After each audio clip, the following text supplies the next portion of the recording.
As the country's parliament, this assembly is the place where the nation reasons with itself in order to generate solutions and guide progress. Your deliberations matter to Djibouti's national agenda, for our region, and where our destiny is forged. And as a result, my coming here, ladies and gentlemen, is not just a visit. It is an opportunity to consolidate the friendship between our two people. I have agreed. We did agree that we are going to work on the visa requirements for our diplomatic and services sectors. And the processes between the two countries have been concluded. I have today informed my brother, President Goulet, that we will not only make it possible for people holding diplomatic passports and services passports to come to Kenya without the need for a visa, but I have also extended it to all the people of Djibouti, even those holding ordinary passports.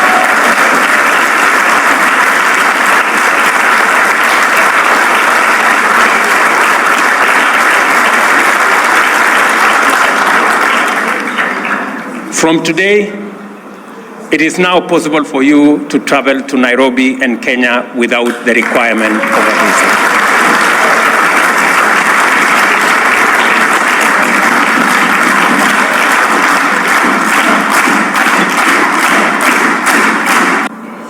IGAD's ability to be consistent and effective in a context characterized by intensifying geostrategic complexity points us towards the quality of solidarity required for regional organizations like IGAD and multilateral institutions to meet the needs of our time.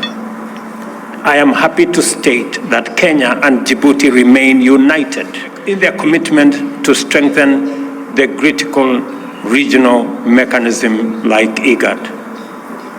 I therefore take this opportunity to thank the government of Djibouti for its steady commitment and unwavering support for IGAD, especially as the organization's gracious host.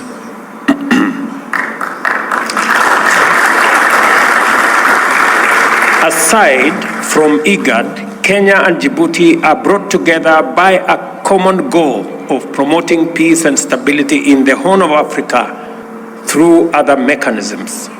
We are both two contributing countries for efforts aimed at stabilizing Somalia and combating terrorism through the Africa Union's transition mission in Somalia, ATMIS, as well as its precursor, the Africa Union mission in Somalia, AMISOM.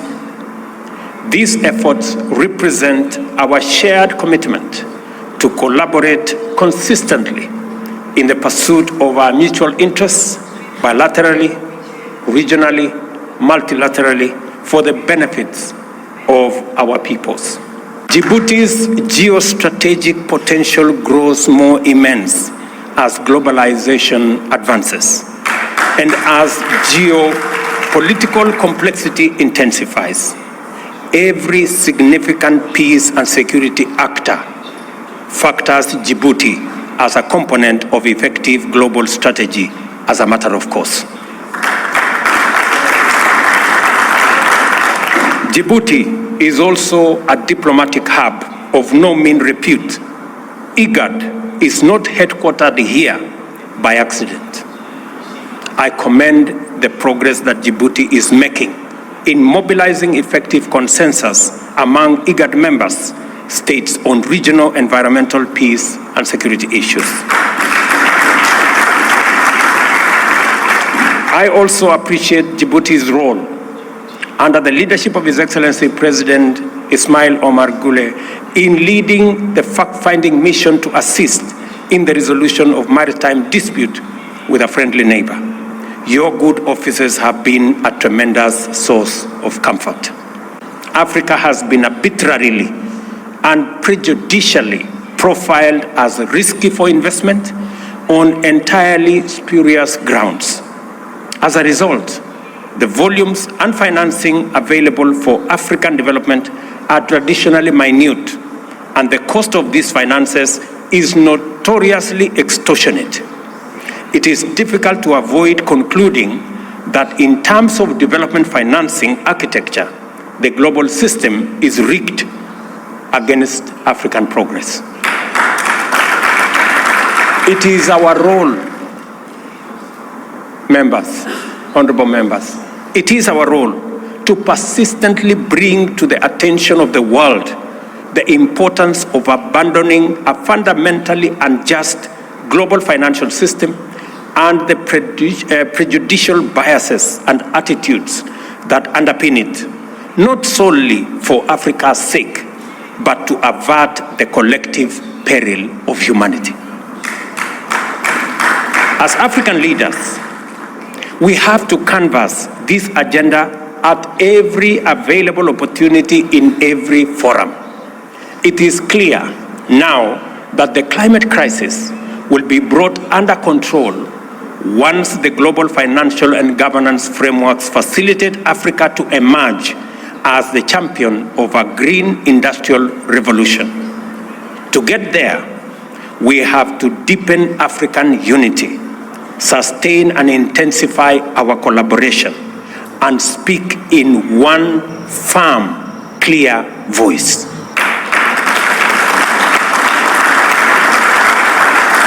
This is how we will deploy our natural resource base to unlock the promise of carbon trading mechanisms under Article 6 and to prevent the plunder of our continent's resources by others.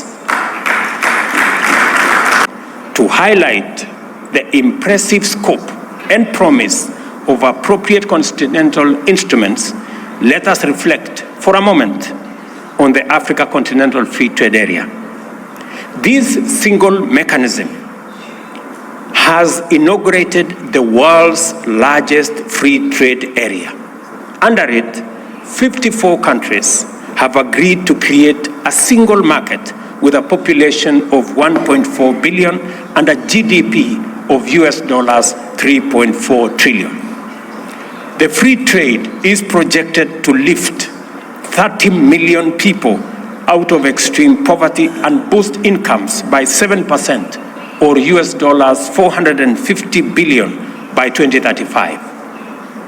This is the magnitude of what typical Pan-African collective action can achieve, and we are only getting started.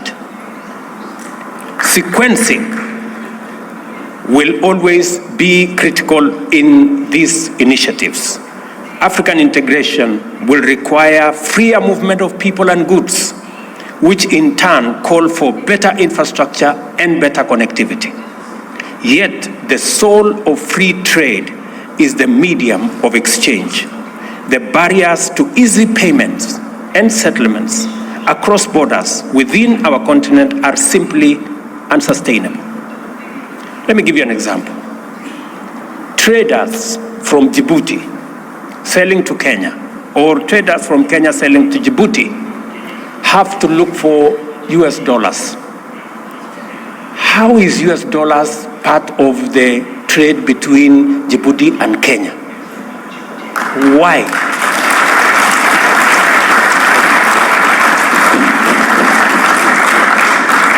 And we are saying that today, Afri-Exim Bank have given us a mechanism where traders in our continent can trade in their goods and services, and the Africa-Exim Bank will settle payments in local currency.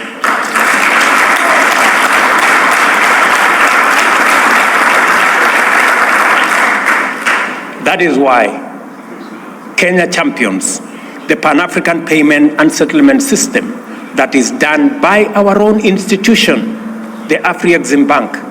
Why, members? Why is it necessary for us to buy things from Djibouti and pay in dollars? Why? There is no reason. And we are not against the US dollar. We just want to trade much more freely. Let us pay in US dollars what we are buying from the US. But what we are buying from Djibouti, let's use local currency.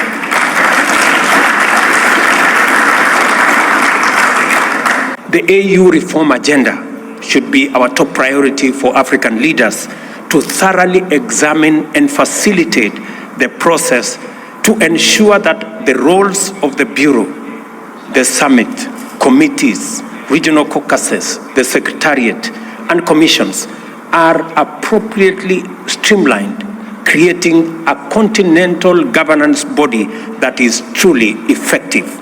Equally, the imperative to fully operationalize the Pan-African Parliament is urgent. We must also review the funding arrangements for our AU budgets. It is an important thing for us to discuss. African Solutions, Agenda 2063, the Africa Continental Free Trade Area, and the vision of a young, clean, green continent of the future will remain a pale dream until, if we do not equip the Africa Union with the necessary capacity to live up to our aspirations. I am also aware that a key setback for our individual and collective efforts to break free of our intractable problems with climate change, peace, and security lies with a fundamental flaw in our global multilateral governance structure. The apex organ of the UN system, you all know, the Security Council, persistently manifests a continental resistance to the values and principles that inspired the formation of the UN and which the institution is mandated to promote and defend. Do you know that only 5 countries of this world hold meaningful power in the UN Security Council? None of them is African. More than half of the world's population is not represented in the UN Security Council. It is neither democratic, it is not representative, it is not transparent, it is not accountable.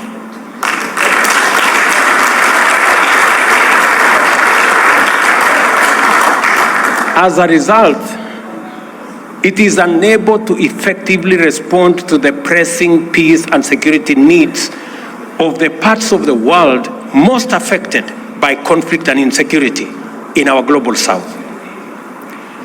Its attitude to conflicts is geographically determined, and its intervention is likewise biased. In 2023, it should not be possible for the foremost institution of global governance to remain so egregiously exclusive and non-representative and claim to stand for any meaningful human norm.